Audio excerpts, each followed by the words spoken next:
This is episode 74 of the Nursing Home Abuse Podcast. How does mediation work in Georgia nursing home cases? The Nursing Home Abuse Podcast is dedicated to providing news and information for families whose loved ones have been injured in a nursing home. Here are your hosts, Georgia attorneys Rob Schenk and Will Smith. Welcome back, everybody. My name is Rob Schenk, and again, conspicuously absent this week is my co-host Will Smith, who is still enjoying his European vacation, a la the Griswolds in the south of France. So everybody wish him well, and I believe he'll be back next week. You know, who knows? He put his little backpack on and took off for Europe, which he is known to do sometimes. At any rate, we have an excellent episode for you today. In this episode, we're going to be talking about, when I say we, I mean me, I'm going to be talking about what mediation is and when and how and where mediation takes place in Georgia nursing home abuse and neglect cases. So from a general standpoint, whenever a client comes in, client being usually a family member of an individual in a nursing home who's been abused or neglected, there are a couple of options depending on the facts of the case. What we as the attorneys can do is either investigate, get all the facts together, and make what's called a demand, which we've talked about on other episodes. We make a demand, send it to the nursing home's insurance provider, and attempt to settle it that way through a negotiated settlement. Or we take all the information that we got after investigating all the facts and file a lawsuit and take the case to trial. Now, just because we have gone either one of those routes does not forestall the ability for the parties involved to partake in alternative dispute resolution.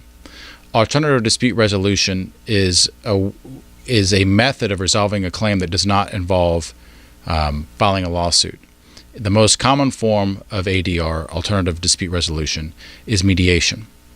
And mediation is basically where both parties come to the table and air their beef, state their arguments, their allegation, and their view of the facts, and then a neutral party or parties, depending on what type of mediation is going on, will attempt to bring the two parties together so that they leave with the claim resolved.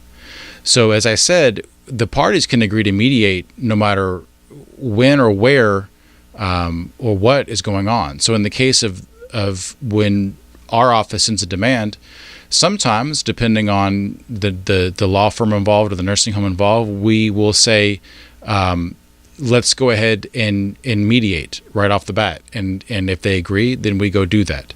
If we file a lawsuit, generally, most state courts and a lot of federal judges require mediation as a condition precedent of being put on the trial calendar. In other words, the judge says, you guys need to work this out in mediation.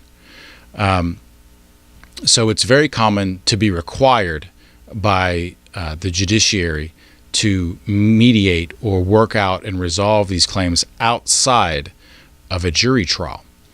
But even if the judge does not make mediation mandatory, the parties at any time are encouraged to mediate the claims, because I mean, you got to think about it. There are thousands of lawsuits filed across the state, across the country, and the judges, if the judges can make, or if the parties can get a case off the docket, the judge loves that.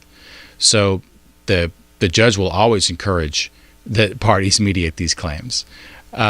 So again, the mediation can occur at the agreement of the parties on their own, or it could be obligatory based on the judge in the court in which the lawsuit is filed.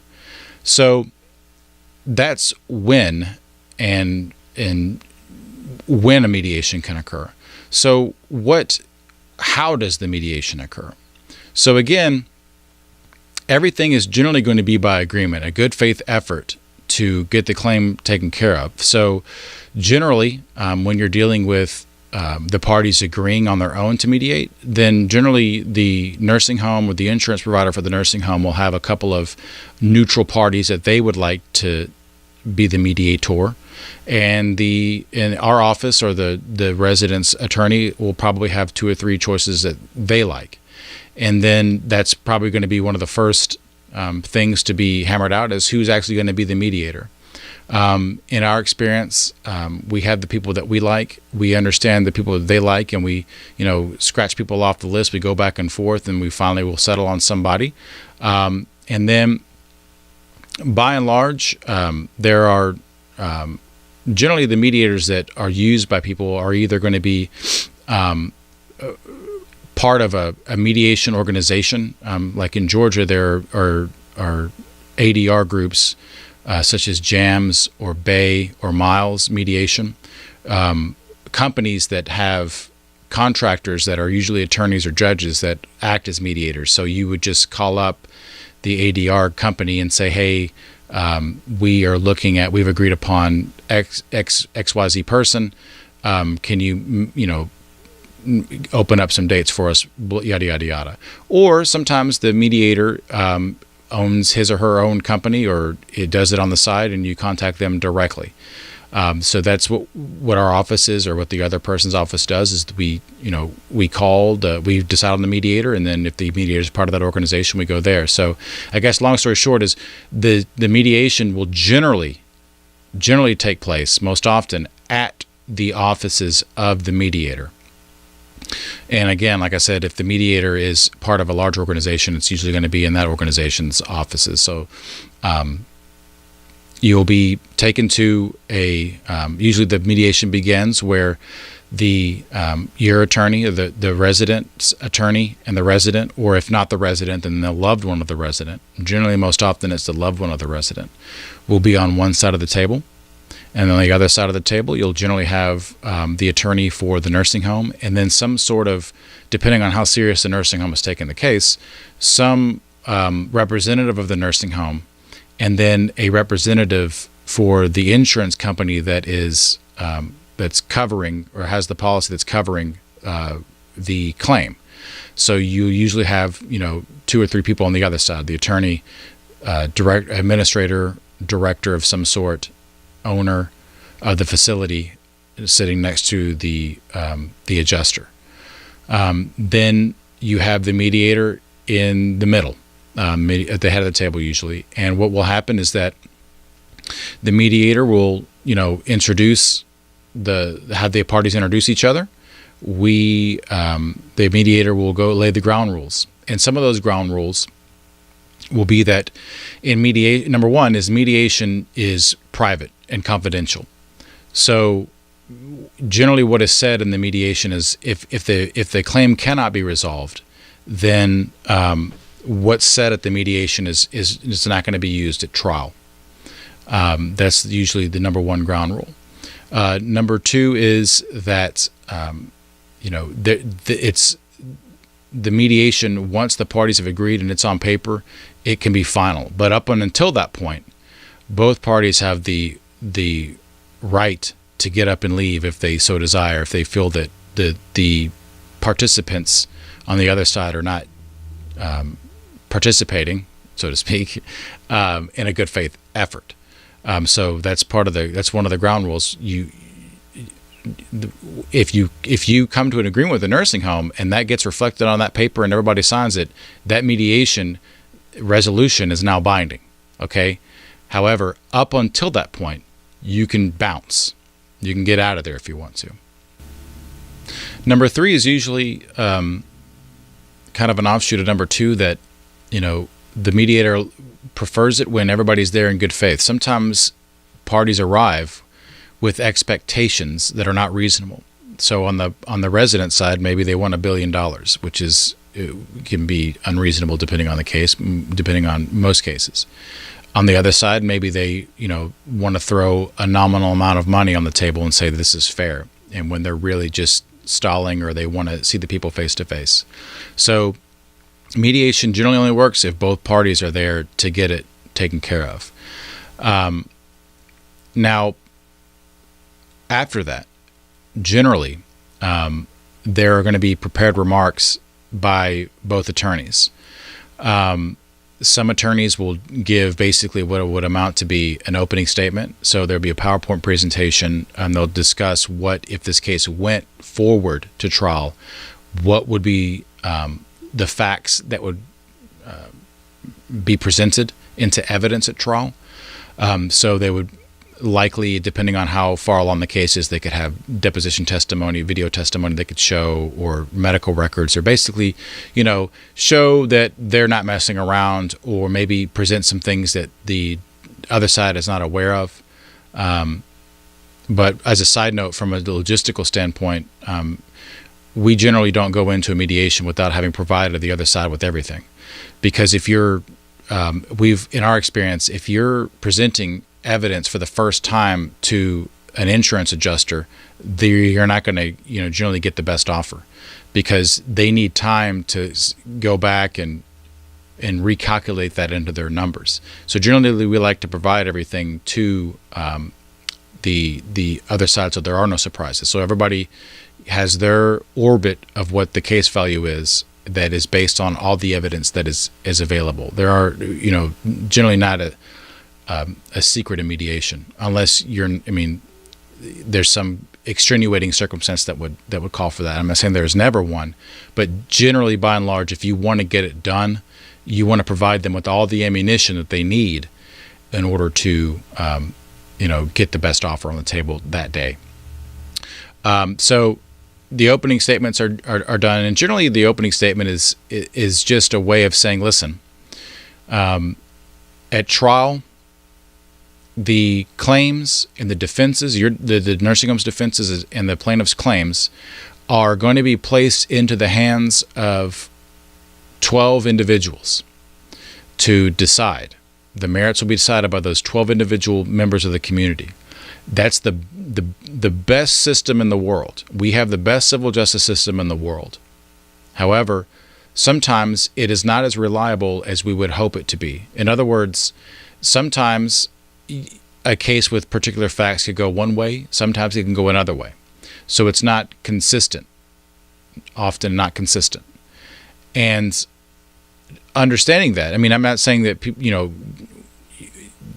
you purposely take losing cases to trial. Sometimes you never know. It's never a guarantee. So understanding that, the opening statement is basically both sides telling each other, listen, there's never going to be a time in which both of us have the power to decide. Nobody else.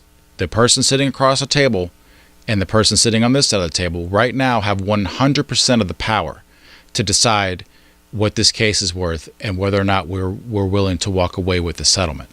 Because if it's not accomplished and we get up and walk away without a resolution, then it goes into the hands of those 12 people. Now again, it's the best system in the world, but it's not a guarantee.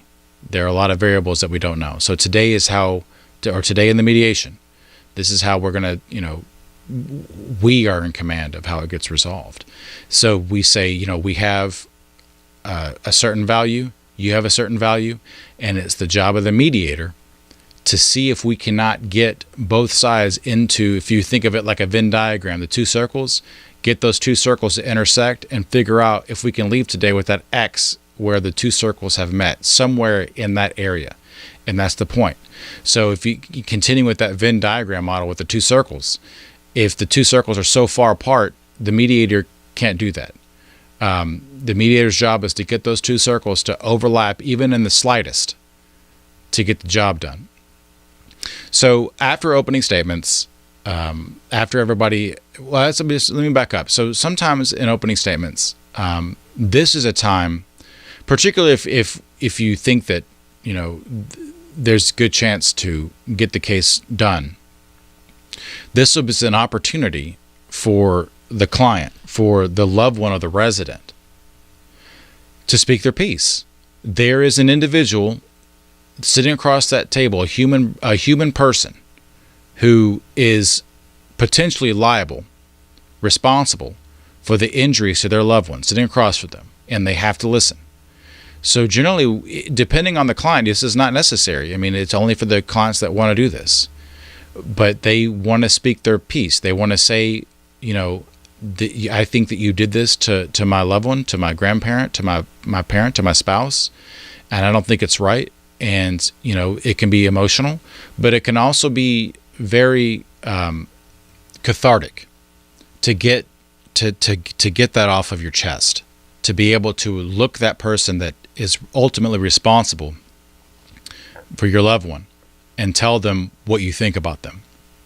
Now, I'm not saying you punch people in the face or it gets, violent or aggressive, but generally in my experience, this is an opportunity for resolution from a psychological standpoint that they might not otherwise get at trial, because at trial, the client is probably going to be looking at that jury to convince a jury.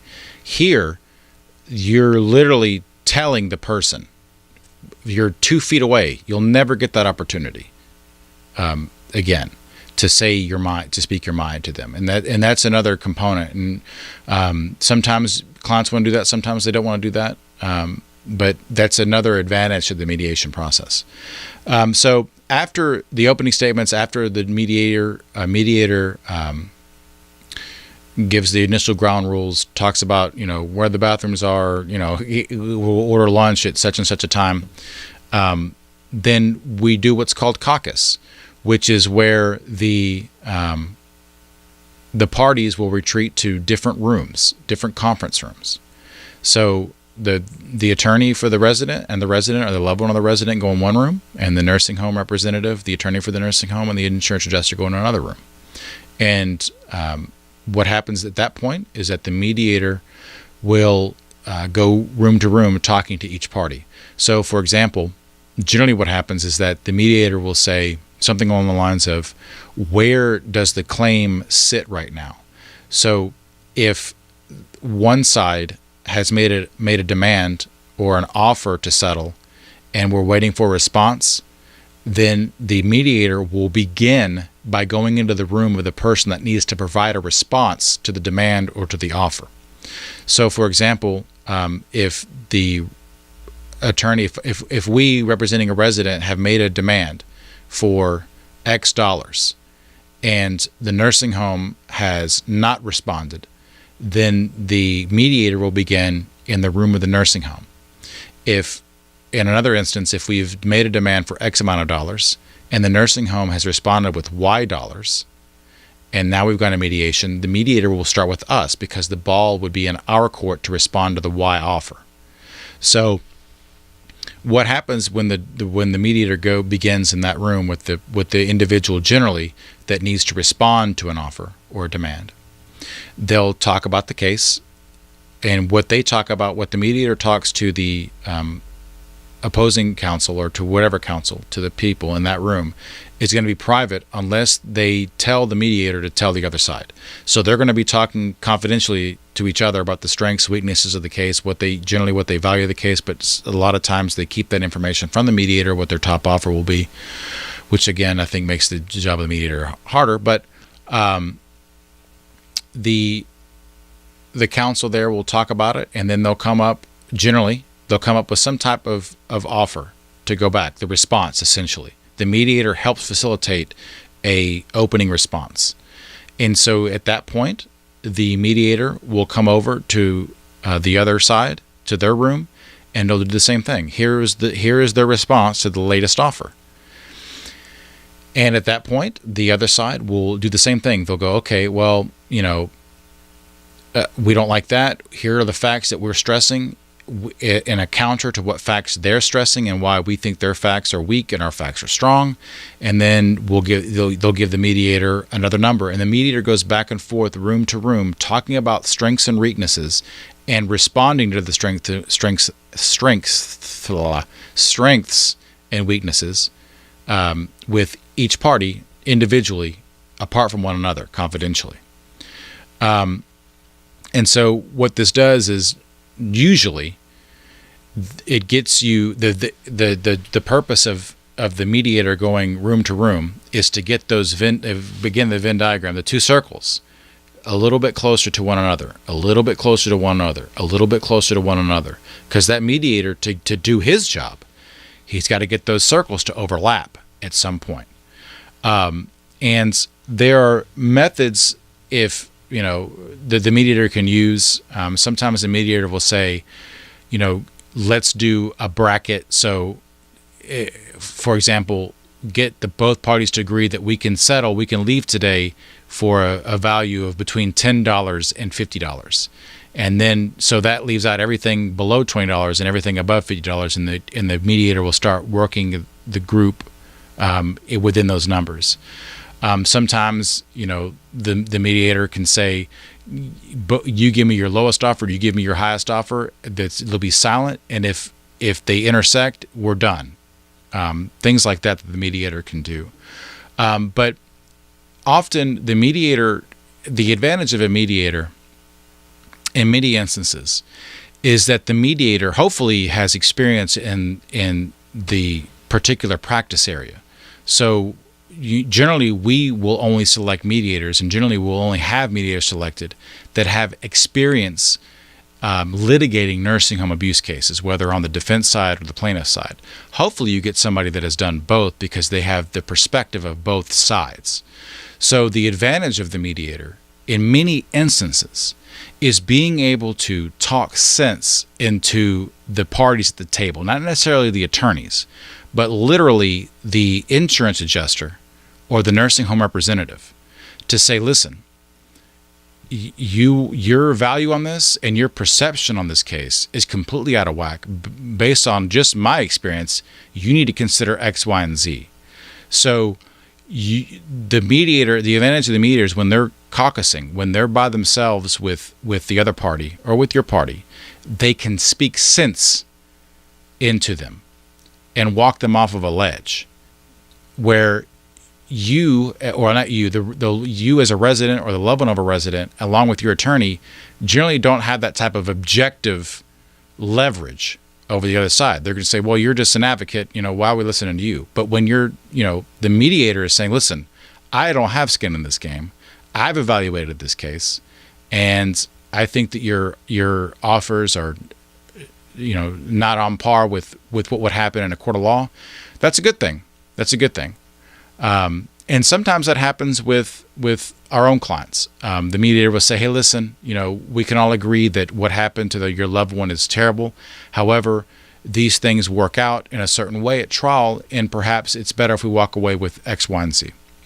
So that's, aside from the fact that mediation is going to be the only opportunity that you have to control your own destiny, the mediation also functions as a good check when you have an insurance adjuster or a nursing home that is being fairly unreasonable. So that's one of the the advantages of mediation, is that generally it's going to be successful. Now, like I said, you'll hear stories about people walking in after 5 minutes storming out. That happens. That absolutely happens. It happens when the other side does not have good faith expectations to get it done. They're just there going through the motions. It happens more often when it's court ordered, as opposed to when the parties agree. Because if the parties are going to agree to mediate on their own, then generally, they're going to approach it in a good faith effort. But at any rate, more likely than not, the mediation is going to be successful. So, we often say that another advantage of the mediation, aside from that you control the destiny, is that lawsuits are expensive, trials are expensive. And taking a case from start to finish with a verdict can take years and hundreds of thousands of dollars, and that comes out of the recovery. So what a mediation does is takes all that money out of the equation. So theoretically, you can put that into your calculations, the time and money that is saved from getting it done early on. It's kind of like bird in the hand is worth two in the bush. So that. Okay, so finally, when two parties are the two circles, the Venn diagram, the two circles are overlapping, generally the mediator begins to speed the process up. The mediator will say, hey, I think we're close, and take various steps, as I mentioned before, to close that gap and get it done. So what will happen is if both sides agree to whatever the value is, then the mediator will call both parties back in. They'll shake hands. They'll sign generally a preliminary settlement agreement that is a memorialization of the key terms. So the settlement amount, maybe if it's installment payments, when those installments will be due, or when the payments are due, if they've agreed to confidentiality or non-disclosure, these type of things. Whatever the parties agree is material, but often it's the money and the release that gets signed there at the table, and then the attorneys will, everybody retreats back to their offices, and then the rest of the settlement agreement will generally be hammered out in the days following.